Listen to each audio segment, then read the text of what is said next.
Next. Oh, Schmitty might not want to go anywhere. This is Brock's analysis. We're on Brock's analysis. He said, struggling to win in top 100 lobbies. Can't seem to break the barrier between SSL and top 100. Teammate was top 100 player, saying I look lost, so I don't know, I need help. Gamertag Brock. I was excited to do this one. So we're going to be analyzing an SSL who is borderline top 100. All right, Brock, let's see what you got, man. Let's see what these ISSL lobbies are looking like. The teammate fakes the kickoff. Hopefully he communicated that. If not, it's quite all right. You did a good job to fake your approach.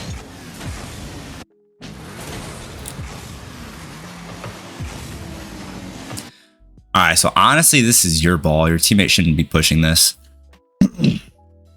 There are no boosts. They have no play moving into the corner here. This is your ball. I mean, your teammate, he said you look lost, but so far he looks lost. All right, anyways, this is why if you've been around my channel for a while, I've always said the person who talks shit first is usually the one who's in the wrong. So we'll see. Maybe he's right. Maybe, you know, he cleans it up in the future. Let's keep going.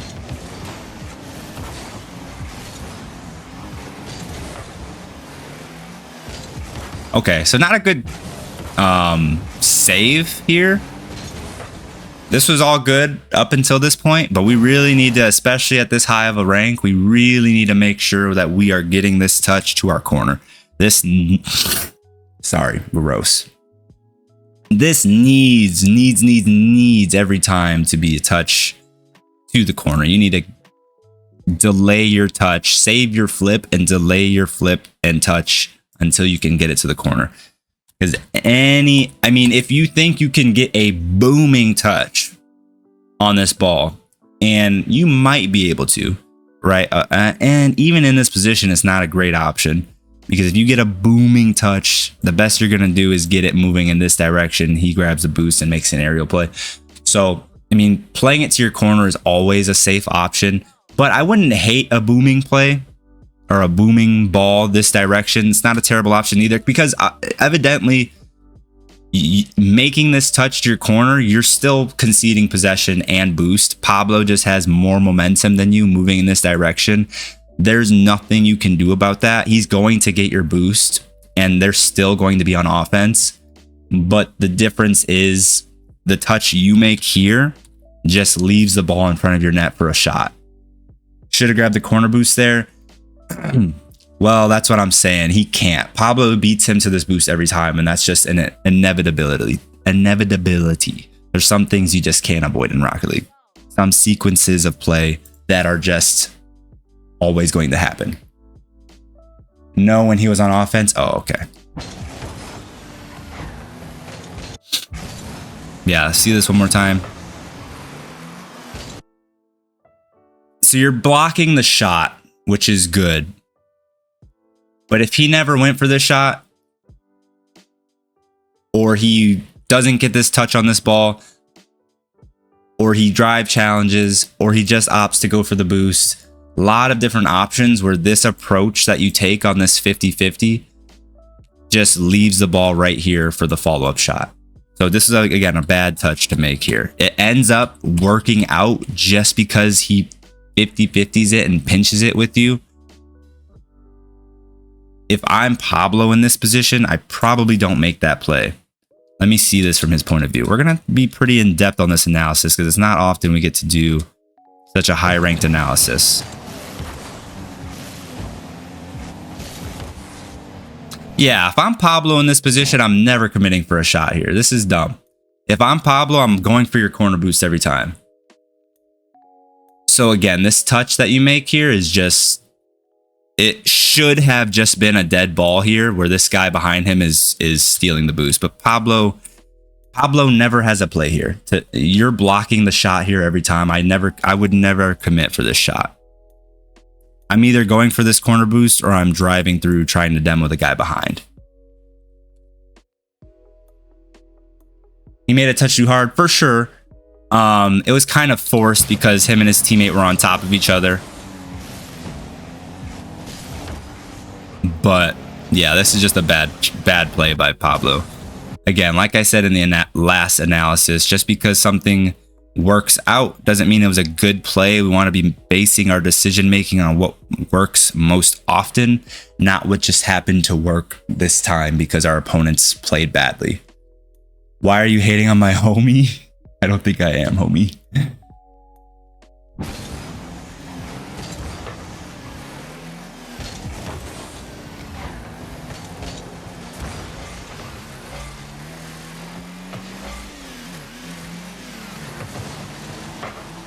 Good positioning there. Okay, that's a bad... Okay. I don't like this. If we are making a touch here, which I don't mind you making a touch here, the goal should be to loft this upwards and get our car to land on the wall, right? So, you know, theoretically, we're going to make contact with this ball around here, right? I think it's falling right now. Let me replay this. Pablo and I go way back, do you? Yeah, the ball's falling. So we're making contact with this. You know, I can even play it out till you make contact. Boom. Our goal here should be... We're making contact and landing our car on the wall with this lofting up in front of us. And then we're gonna be low boost, but at least then we're in position where we can take a 50-50 if he comes up and challenges, or if we just beat him because he committed here. Again, we're at least on the ball, in control. We might not have a lot of boosts, but the play you made is just bouncing the ball off the sidewall. Yeah, you beat the first guy, but the second guy is back there. Your teammate's not in a position where he can get to the ball. He just took a shot and is recovering out of the net to the opposite side of the field. So you're not passing this to anybody with this touch. You're not maintaining control with this touch. And in fact, you're actually passing it to his second man with this touch. Wait, are you being serious, Revin? Are you actually being serious? You got him added on snap and everything? Crazy. I just go for a double. I don't think the double's the play, boys. Definitely the play you want to be making, like I said. In the position we ended up in, the play is definitely going to pretty much always be here. If not playing defense, which I wouldn't play defense in this position, you're going to be in a 1v1 at a major disadvantage. This is a good touch to go for, but we need to be lofting this up while landing on the wall and then following it up from there. Whether that be just taking a touch that buys you time by forcing him to have to go this direction and collect the ball, or maybe you're able to shoot, put a threatening shot on. You know, any shot is better than nothing. Or you just play it slow and see what happens.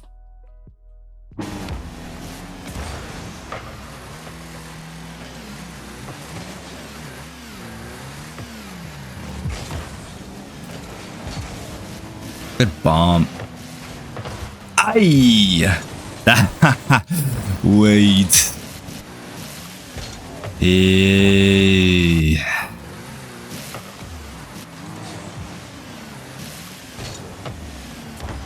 I mean, it looked more scoreable than it was, honestly. I don't hate that your teammate goes for this shot.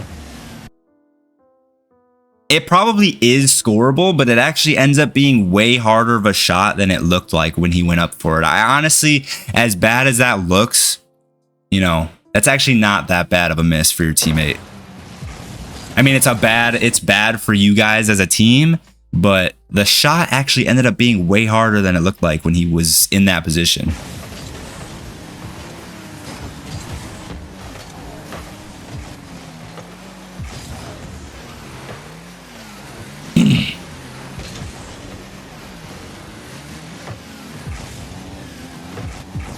Beautiful, dude. You're doing really good. Positioning in the right spots every time. Bro, everybody's got the flu right now. There's something going on, like going around. I've been sick for like 2 weeks. Not like bad, but noticeable. All right, let me go back. Not bad. So yeah, no, that's not bad. You're fine.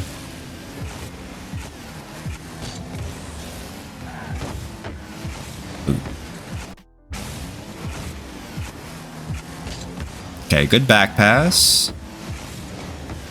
Teammate kind of gives it away. Let's see his POV here. Yeah, honestly, pretty bad play by your teammate. Something to keep in mind is just because your teammate passes to you doesn't mean you have to go for it. So here, again, being high SSL players, you said your teammate was top 100. You should recognize here that this is a very dunkable ball by your opponent, and he's last man. So if he's going to go for this ball, he needs to be getting a 50-50 at the bare minimum. He needs to be getting a 50-50. Because if Pablo gets this ball past him while maintaining his momentum, like that's pretty bad for the team. So being last man, knowing that this is a pretty dunkable ball here, he needs to be at least getting a 50 or playing it very vertical to try to get it around Pablo. Instead, he just does that. And under certain circumstances, honestly, like, there's many of circumstances where Pablo doesn't have to do anything. We literally saw it in the last replay analysis where we were doing a 1v1 Platinum 1 replay analysis. You just chip the ball on the wall, driving straight, and you get the angle for the shot. If this ball hits more the front hood of his car instead of the left bottom side of his car, I think that's just on target, to be honest. So very close to him just conceding a goal there with that poor challenge. He could have not even gone for this. Again, just because somebody passes you doesn't mean you have to go for it. Just turn away here and shadow the ball back to the boost if you don't have a play going forward where you can't get this past Pablo. But like I said, he could possibly play this very vertically and get this past Pablo, possibly. But if he doesn't want to take that route, turn. The ball's got a good amount of momentum on it where by the time Pablo can catch up to the ball, it's meeting you in the corner. So at the very least, you're getting a 50-50 on the ball here. And you're in a safe position. So, sorry, I'm not trying to ride your junk too much there, Brock. But your teammate flamed you, and so far, you haven't really made a mistake. Oh, you made one, but your teammates looked much more lost than you have. Again, what is that?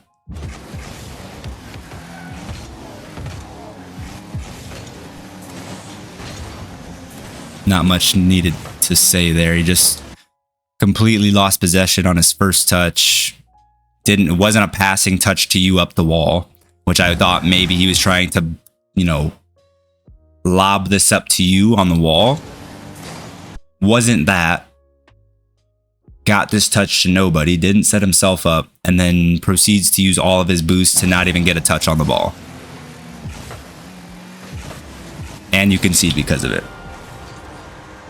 And here I was thinking we were going to flame Pablo the entire game. That's funny.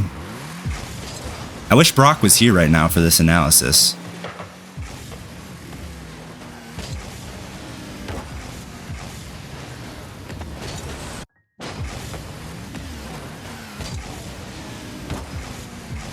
Cool.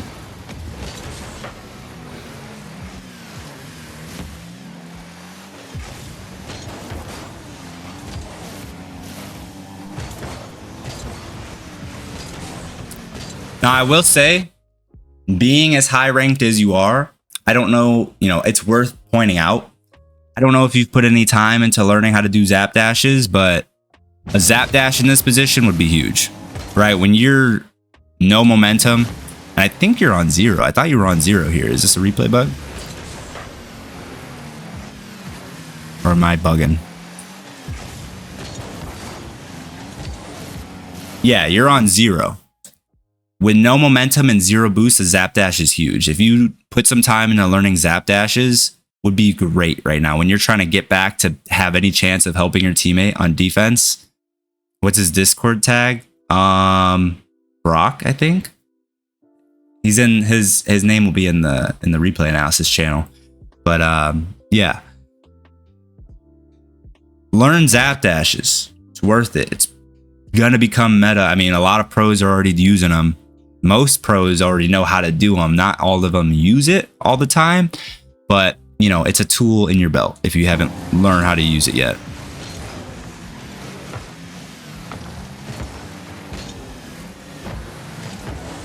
I would not give that recommendation to somebody if they were not already very high ranked like you are. It's not a necessary mechanic below GC1. I mean, even then it's not necessary, but it, you know, every small advantage is an advantage. All right, what happens back here?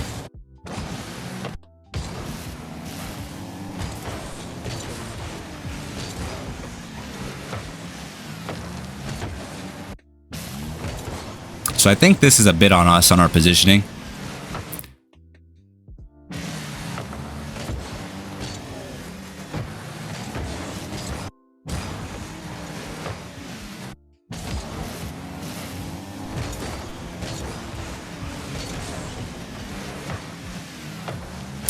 Honestly, it's not bad.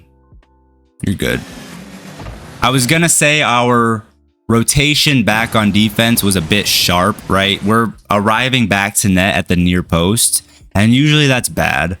But we do have to be under the assumption here that the opponent behind us is ready. And so this bounce here, it's threatening if there's somebody behind us ready for it. But then what ends up happening is actually Nightberg stays on it. And that's actually what kind of throws us off a little bit. Because we didn't expect Knight to stay on it. We expected his teammate behind him to come in on it. And we're getting ready to play this bounce so that he can't take a shot or make a play. And then when Nightberg stays on it, we're like, oh, okay, I don't need to be this close to the ball. Whoops. And then we adjust our positioning. And then 2 backwards challenges, 50 forces out behind us. Only thing you could have done better. Only thing, and it's like super, I don't even want to say nitpicky. It's almost like this is almost still your teammate's fault. I'm not going to lie. But what we could have done to cover for our teammates' bad challenge here is just get ourselves into a shadowing position. Being in a shadowing position is never, I wouldn't say never, but with no momentum, I would say in this position, facing the ball or shadowing doesn't make a difference in what we can do, but it does put us in position to always be covering our net. So the only thing we could have done better here is get ourselves at least facing towards our net a little bit, like facing, or in terms of our angle, this direction. Always shadowing. If we're playing defense, we want to be at one post facing the opposite post so that we never allow balls to get behind us like this. That's the whole point of back post rotation, or I don't even want to say back post rotation here because technically you're at the near post, but you always on defense want to be at one post facing the other post. Again, just for this exact scenario, you don't allow a ball to get behind you where it's an open net behind you. He double commits in the corner, should went wide, swing L to back post. That's what I was saying, but I already explained why his thought process was what it was, and I didn't really blame him for it, because if he does take that wide rotation like you're saying, and this player was here and he doesn't stay on the ball, he actually just rotates out, Pablo then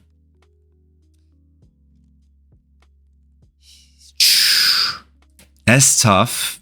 You could say, actually, if he went back post, even if Pablo does get a shot there, he likely can get there to challenge it and meet him for the shot. But I would say, if you find yourself in this position, it's close. You could definitely argue that he would have been okay had he just swung wider on his rotation back and gone back post. I can see that argument for sure. Because then he'd be able to see Pablo approaching for the shot with a wider camera angle, being further back, facing the play. And then he'd be able to see Pablo coming for the shot, and he should be able to jump and challenge the shot. I can see that argument for sure.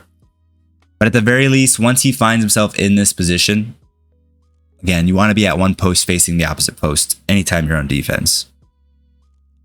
Only thing that could have saved you here. But this is also a really bad challenge from our teammate.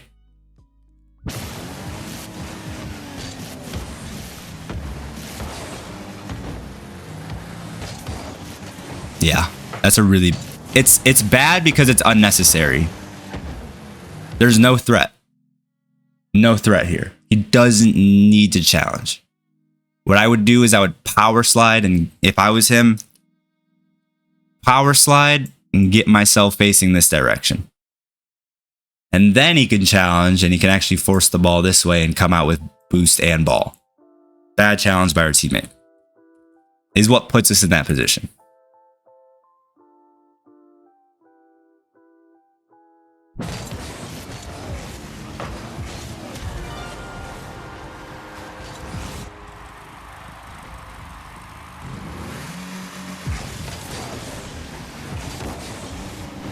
Okay, not our best kickoff. Definitely when I'm really locked in, and you should obviously be really locked in at this rank, always telling myself, good kickoff.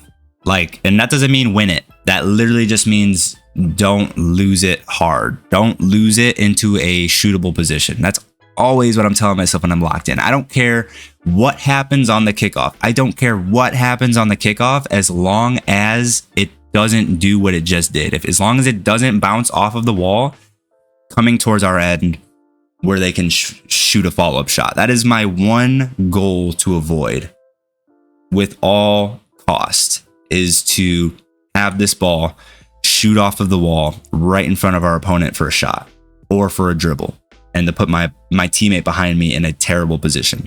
That should be your number one thing that you try to avoid on kickoff.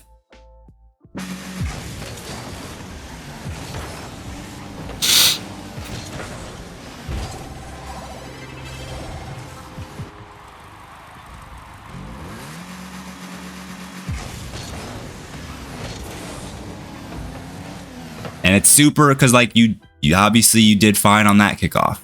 It's literally just every single kickoff you need to zone in and focus on making that your number one priority. Because if you don't focus on the kickoff, that's when that happens. If you focus on the kickoff and you tell yourself you're not going to let that happen, and you're at this rank, you won't let that happen. Like, you have the knowledge on how to manipulate 50s and take 50s and control 50s at a high enough level that if you are locked in and zoned in, that will never happen. So that was just a lapse in focus there.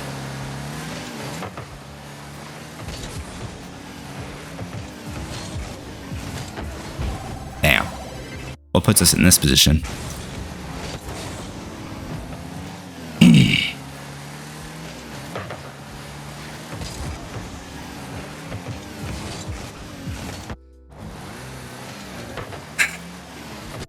I mean, I gotta see the 50 from our teammate again. Honestly, we didn't do too bad there.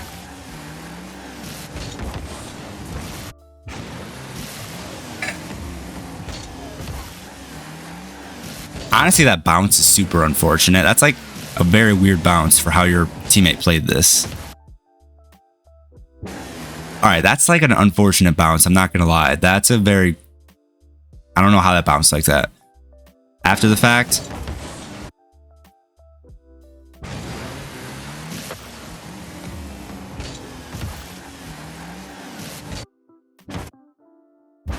I mean, it's not terrible. You didn't have a lot of time to react. And honestly, you didn't do too bad either. I think this is just... You got a little unlucky on this one. I mean, you don't have time to really swing out wide to grab more pads. You don't, honestly. You don't have the boost or the momentum or the time to go for that path of pads to your right. You did all you could. you just couldn't make the save. It was a good flick. It was an unfortunate, you know, 50. Good challenge by them. Good follow up by the second man. Nobody really did anything wrong. Sometimes there's plays in Rocket League where nobody does anything wrong. Yeah, like you said, it was just a good shot, good play.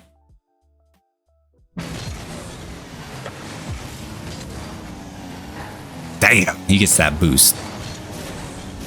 Damn, you whiffed. That's crazy.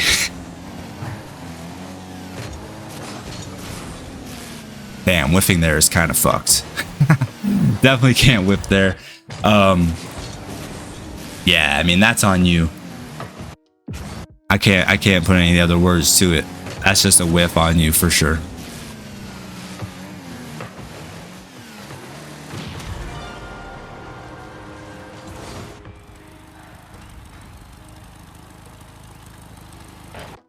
And that's the forfeit. Okay, so overall, honestly, your teammate played worse than you, 100%, without a doubt. You played better.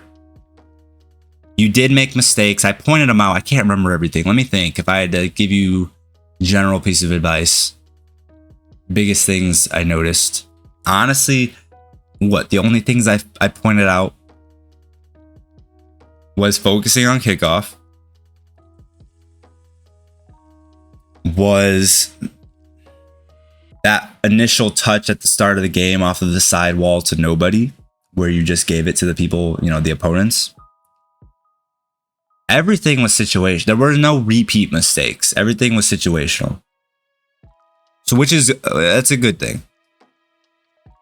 Well, it's a good and a bad thing. If you have a consistently repeating mistake, then a lot of the time, if you fix that mistake, then boom, everything's good. But you made a couple different mistakes,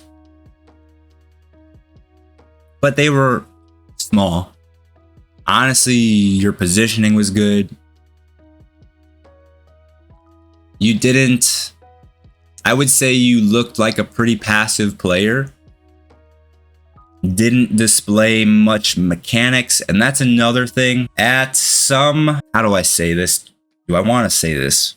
Am I right in saying this? These are things I have to think about. I would say, you know, you're going to have more experience with this than me because you're at this rank and I'm not, quite frankly.